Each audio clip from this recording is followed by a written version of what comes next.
বিসমিল্লাহির রহমানির রহিম। নবম দশম শ্রেণীর রসায়নের পঞ্চম অধ্যায়ের রাসায়নিক বন্ধনের আরেকটি গুরুত্বপূর্ণ টপিকস হচ্ছে পরিবর্তনশীল যোজনী ও সুপ্ত যোজনী। প্রথমে আমরা দেখব পরিবর্তনশীল যোজনী কি। যেসব মৌল ভিন্ন ভিন্ন যৌগে ভিন্ন ভিন্ন যোজনী ব্যবহার করে সেসব মৌলের যোজনীকে পরিবর্তনশীল যোজনী বলে। অর্থাৎ একটি মৌল ভিন্ন ভিন্ন যৌগে ভিন্ন ভিন্ন যোজনী প্রদর্শন করবে, একাধিক যোজনী প্রদর্শন করবে। যেমন এখানে আমরা দেখতে পাচ্ছি কার্বন ডাই অক্সাইড ও কার্বন মনোক্সাইড, এই দুটি যৌগে কার্বন কিন্তু কমন, কার্বনের যোজনী কিন্তু ভিন্ন ভিন্ন। একইভাবে ফেরাস ক্লোরাইড ও ফেরিক ক্লোরাইডে আয়রনের যোজনী কিন্তু ভিন্ন ভিন্ন। এইখানে ফসফরাস পেন্টাক্লোরাইড ও ফসফরাস ট্রাইক্লোরাইডে ফসফরাসের যোজনী ভিন্ন ভিন্ন। আবার সালফার ডাই অক্সাইড ও সালফার ট্রাই অক্সাইডে সালফারের যোজনী কিন্তু ভিন্ন ভিন্ন। তো এই যে যৌগগুলোতে আমরা দেখতে পাচ্ছি যে একটা মৌল একাধিক যোজনী প্রদর্শন করে, এই বিষয় নিয়ে আমরা এখন বিস্তারিত আলোচনা করব। প্রথমে আমরা দেখব হচ্ছে কার্বনের ক্ষেত্রে। তো কার্বনের ক্ষেত্রে আমরা দেখতে পাচ্ছি কার্বন এর ক্ষেত্রে কার্বন মনোক্সাইড ও carbon die oxide. Carbon monoxide ও কার্বন ডাই অক্সাইড যৌগে কার্বনের যোজনী কিন্তু 2 আর 4, অর্থাৎ কার্বন পরিবর্তনশীল যোজনী প্রদর্শন করে। একটু যদি ভালো করে খেয়াল করি আমরা, এখানে যদি দেখি কার্বন মনোক্সাইডে অক্সিজেন কিন্তু একটা অক্সিজেন 2টা হাইড্রোজেনের সমতুল্য, তার মানে কার্বনের যোজনী হচ্ছে 2। একইভাবে কার্বন ডাইঅক্সাইডে যদি আমরা ভালো করে খেয়াল করি, 2টা অক্সিজেন 4টা হাইড্রোজেনের সমতুল্য, অর্থাৎ এই কার্বনের যোজনী হচ্ছে 4। তাহলে আমরা দেখতে পাচ্ছি ভিন্ন ভিন্ন যৌগে কার্বনের যোজনী, একটা যৌগে 2 আর এটাতে 4, অর্থাৎ কার্বন পরিবর্তনশীল যোজনী প্রদর্শন করে।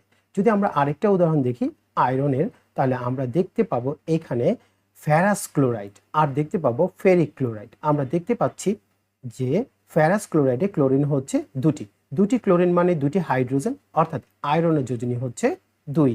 একইভাবে ফেরিক ক্লোরাইডে ক্লোরিন হচ্ছে 3টি, অর্থাৎ আয়রনের যোজনী হচ্ছে এখানে 3টির কারণে 3। তাহলে ভিন্ন ভিন্ন যৌগে আয়রনের যোজনী কিন্তু ভিন্নতা দেখতে পাচ্ছি। প্রথমটাতে দেখতে পাচ্ছি আয়রনের যোজনী হচ্ছে 2 আর ফেরিক ক্লোরাইডে আয়রনের যোজনী হচ্ছে 3, অর্থাৎ আয়রন পরিবর্তনশীল যোজনী প্রদর্শন করে। আমরা যদি আরেকটা উদাহরণ খেয়াল করি ফসফরাস ট্রাইক্লোরাইড, 3টা ক্লোরিন 3টা হাইড্রোজেনের সমতুল্য, অর্থাৎ ফসফরাসের এখানে যোজনী হচ্ছে 3। একইভাবে আমরা যদি পেন্টাক্লোরাইড খেয়াল করি, তাহলে ফসফরাসের যোজনী কত হবে বলতো? ফসফরাসের যোজনী হবে 5। অর্থাৎ আমরা দেখতে পাচ্ছি যে ভিন্ন ভিন্ন যৌগে ফসফরাসের যোজনী কিন্তু ভিন্নতা রয়েছে, একটা যৌগে 3 আবার দেখতে পাচ্ছি 5, অর্থাৎ আমরা ফসফরাসের পরিবর্তনশীল যোজনী দেখতে পাচ্ছি। আবার সালফারের ক্ষেত্রে যদি আমরা খেয়াল করি, সালফার ডাই অক্সাইড ও sulphur try oxide, sulphur die অক্সাইডে সালফারের যোজনী হচ্ছে 4, ট্রাই অক্সাইডে হচ্ছে 6, অর্থাৎ সালফার পরিবর্তনশীল যোজনী প্রদর্শন করে। আমরা যদি একটু ভালো করে খেয়াল করি যে সালফার ডাই অক্সাইডে অক্সিজেন হচ্ছে দুটি অক্সিজেন কিন্তু 4টা হাইড্রোজেনের সমতুল্য, অর্থাৎ সালফারের যোজনী কিন্তু 4। একইভাবে সালফার ট্রাই অক্সাইডে অক্সিজেন কয়টি রয়েছে বলতো? 3টি অক্সিজেন 6টি হাইড্রোজেনের সমতুল্য, তাই এই সালফারের যোজনী হচ্ছে 6। তাহলে আমরা দেখতে পাচ্ছি ভিন্ন ভিন্ন যৌগে সালফারের যোজনী কিন্তু ভিন্ন ভিন্ন, একটাতে 4 আর এটাতে 6, অর্থাৎ সালফার পরিবর্তনশীল যোজনী প্রদর্শন করে। এই ছিল আমাদের পরিবর্তনশীল যোজনী। যদি কোনো একটা মৌল একাধিক যৌগে একাধিক যোজনী প্রদর্শন করে, তখন আমরা তাকে বলবো পরিবর্তনশীল যোজনী।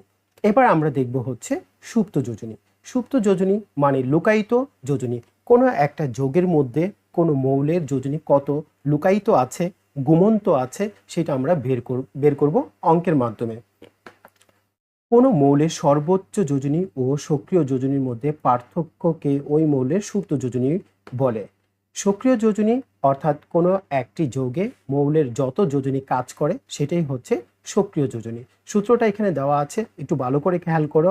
কোনো মৌলের সুপ্ত যোজনী ইকুয়াল টু মৌলটির সর্বোচ্চ যোজনী মাইনাস সক্রিয় যোজনী। সর্বোচ্চ যোজনী ও সক্রিয় যোজনীর পার্থক্যটাই হলো সুপ্ত যোজনী। এখন আমরা কয়েকটা উদাহরণের মাধ্যমে বিষয়টা আরো ক্লিয়ার করব। আমরা সর্বোচ্চ যোজনী আমরা দেখেছি, যোজনী ক্লাসে আমরা যোজনী 6কে দেখেছি যে একটা মৌলের একাধিক যোজনী হতে পারে। সালফারের 2, 4, 6। এখানে সালফারের সর্বোচ্চ যোজনী হচ্ছে 6। আমরা দেখেছি ফসফরাসের ক্ষেত্রে, নাইট্রোজেনের ক্ষেত্রে যোজনী 3, 5, তাহলে সর্বোচ্চ হচ্ছে 5। এই রকম যাদের একাধিক যোজনী রয়েছে, যারা পরিবর্তনশীল যোজনী প্রদর্শন করে, তাদের ক্ষেত্রে এই বিষয়টা দেখা যায় যে সুপ্ত যোজনী থাকে। তো এই বিষয়টা ক্লিয়ার করার জন্য আমরা যদি উদাহরণ খেয়াল করি, সর্বপ্রথমে আমরা কার্বন ডাইঅক্সাইডে কার্বনের সুপ্ত যোজনী আছে কিনা সেটা খুঁজে বের করব। একটু ভালো করে খেয়াল করো যে কার্বন ডাইঅক্সাইডের যৌগে কার্বনের সক্রিয় যোজনী হচ্ছে 4। কিভাবে এটা 4 হলো তোমরা যদি একটু খেয়াল করো, অক্সিজেন এখানে কয়টি? অক্সিজেন দুটি অক্সিজেন কিন্তু 4টা হাইড্রোজেনের সমতুল্য, অর্থাৎ কার্বনের যোজনী এইখানে কাজ করতেছে 4। আবার কার্বনের আমরা যোজনী ছকে দেখেছি কার্বনের সর্বোচ্চ যোজনী হচ্ছে 4, তাহলে কার্যকরী যোজনী হচ্ছে 4, সর্বোচ্চ যোজনী 4। সর্বোচ্চ থেকে যদি কার্যকরী 4 বিয়োগ করি তাহলে কত হচ্ছে? 0, অর্থাৎ কার্বন ডাইঅক্সাইডে কার্বনের সুপ্ত যোজনী 0। একইভাবে ফসফরাস পেন্টাক্লোরাইডে ফসফরাসেরটা যদি চেক করি, আমরা দেখতে পাচ্ছি যে এখানে ফসফরাসের যোজনী কাজ করছে 5। কেন? 5টা ক্লোরিন, 5টা হাইড্রোজেনের সমতুল্য সক্রিয় যোজনী ফসফরাসের এখানে 5। আবার ফসফরাসের সর্বোচ্চ যোজনী 5, তো 5-এ 5-এর ডিফারেন্স হচ্ছে 0। তো এইভাবে আমরা বিয়োগ করে সর্বোচ্চ যোজনী থেকে সক্রিয় যোজনী বিয়োগ করে আমরা সুপ্ত যোজনী নির্ণয় করতে পারি। ফসফরাস ট্রাইক্লোরাইডের ক্ষেত্রে ফসফরাসের সক্রিয় যোজনী আমরা এখানে দেখতে পাচ্ছি 3, আবার ফসফরাসের সর্বোচ্চ যোজনী হচ্ছে 5। তো সর্বোচ্চ যোজনী থেকে সক্রিয় যোজনী 3 যদি বিয়োগ করি, 5 থেকে 3 বিয়োগ করলে 2। এইভাবে ফসফরাস ট্রাইক্লোরাইডে ফসফরাসের সুপ্ত যোজনী আছে কত সেটা আমরা নির্ণয় করতে পারি। আমরা একটু কঠিন দেখি, সালফার ডাইঅক্সাইডের সালফারের যোজনী কত কাজ করে তোমরা একটু হিসেব করে বলো। এখানে কয়টা অক্সিজেন? এখানে 2টা অক্সিজেন। তোমরাই বলো কয়টা হাইড্রোজেনের সমতুল্য? হ্যাঁ, 4টা হাইড্রোজেনের সমতুল্য, অর্থাৎ এখানে সক্রিয় যোজনী সালফারের 4, আর সালফারের সর্বোচ্চ যোজনী হচ্ছে 6। তো 6 থেকে যদি আমরা 4 বিয়োগ করি তাহলে পাওয়া যাবে 2, অর্থাৎ সালফার ডাইঅক্সাইডে সালফারের সুপ্ত যোজনী হচ্ছে 2। আমরা যদি খেয়াল করি সালফার ট্রাইঅক্সাইড, সালফারের এখানে যোজনী কত কাজ করে, সক্রিয় যোজনী কত? 3টা অক্সিজেন 6টা হাইড্রোজেনের সমতুল্য, তার মানে সালফারের এখানে যোজনী কাজ করে 6, তাহলে সর্বোচ্চ যোজনী 6। 6 যদি বিয়োগ করি তাহলে পাওয়া যাবে 0। সালফার ট্রাইঅক্সাইডে সালফারের সুপ্ত যোজনী হচ্ছে 0। তো এইভাবে আমরা কিন্তু সুপ্ত যোজনী নির্ণয় করতে পারি। তো তোমাদের জন্য একটা কুইজ রয়েছে, দেখি কে কে এর অ্যান্সার করতে পারো। সুপ্ত যোজনী, কার্বন মনোক্সাইডে কার্বনের সুপ্ত যোজনী কত? তোমরা একটু চিন্তা করে দেখো যে এইখানে একটা অক্সিজেন মানে 2টা হাইড্রোজেন, তাহলে কার্বনের এখানে যোজনী হচ্ছে 2।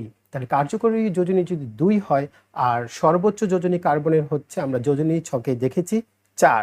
তো 4 থেকে 2 বিয়োগ করলে তাহলে আমরা পাবো 2, অর্থাৎ কার্বন মনোক্সাইডে কার্বনের সুপ্ত যোজনী হলো 2। আমরা আরেকটা উদাহরণ দেখি এইটা বের করতে পারো কিনা। এখানে হাইড্রোজেন সালফাইডে সালফারের সুপ্ত যোজনী কত? তোমরা সহজেই বুঝতে পারছো সালফারের যোজনী এখানে কত কাজ করছে। 2টা হাইড্রোজেন মানে সালফারের যোজনী এখানে 2, আর সালফারের সর্বোচ্চ যোজনী 6। তাহলে 6 থেকে যদি 2 বিয়োগ করি পাওয়া যাবে 4। এইভাবে আমরা সহজেই সুপ্ত যোজনী অর্থাৎ ঘুমন্ত যোজনী নির্ণয় করতে পারবো। তো আজকে এই পর্যন্তই। সবাই ভালো থাকো, সুস্থ থাকো। আল্লাহ হাফিজ।